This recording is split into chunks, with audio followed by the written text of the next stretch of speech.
이 거부권으로 시간을 끌어도 죄는 사라지지 않습니다. 윤석열 대통령은 특검을 수용해야 합니다. 윤석열 대통령에게 경고합니다. 윤석열 대통령이 특검을 거부한 자가 범인이라고 했죠. 김건희 특검법을 거부하게 되면 누가 범인이 되는 것입니까? 자신이 했던 말을 되돌아보시기 바랍니다. 아무리 거부해도 결국 수사는 이루어지고 법의 처벌은 피할 수 없습니다. 윤석열 대통령이 거부권을 100번, 1000번을 써도 김건희 특검법을 요구하는 국민의 요구는 사라지지 않을 것입니다. 윤석열 대통령의 임기는 정해져 있습니다. 임기 내내 거부권을 행사해도 다음 대통령은 김건희 여사와 윤석열 대통령의 혐의를 반드시 수사하고 법의 심판대에 올릴 것입니다. 자신과 부인의 수사 문제를 다음 정권의 대통령에게 넘겨서 더 큰 위험을 감수할 것인지 아니면 본인의 손으로 정리를 할 것인지 이제 선택해야 합니다. 바람으로 끝날 일을 태풍으로 만든 것은 윤석열 대통령 본인임을 왜 아직도 모르는 것입니까? 금방 들통날 거짓말로 해명하고 권력의 힘으로 우격다짐을 해도 윤석열 대통령 임기는 계속 줄어들고 있습니다. 시간이 갈수록 힘은 빠지고 권력 누수도 심해질 것입니다. 내부에서부터 반란이 터져나오고 폭로가 시작될 것입니다. 이미 그런 상황이 벌어지고 있습니다.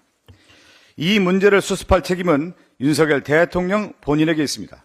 특검을 수용하고 진실을 국민 앞에 밝히는 것 외에 다른 선택지는 없습니다.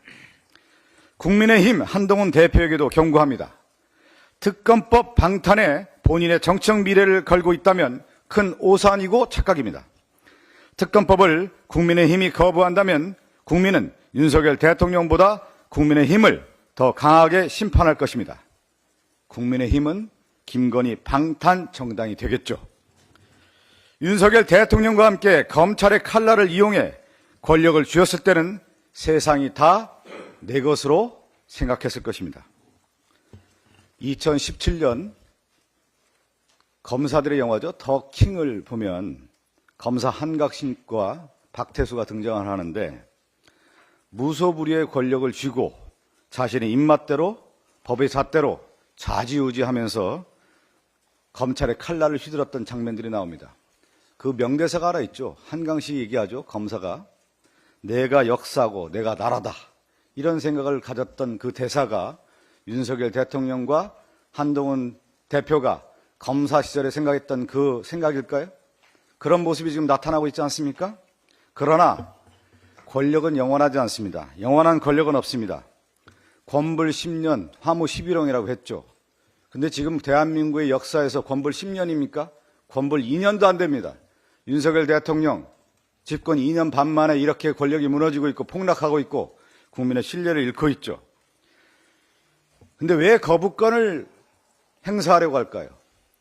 무소불위의 권력을 가졌던 검사의 칼날이 얼마나 무서운지를 알 겁니다. 검사 출신들은.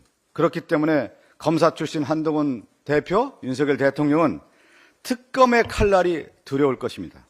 그 칼날의 예리함을 누구보다도 잘 알기 때문에 특검법을 거부하는 것이죠.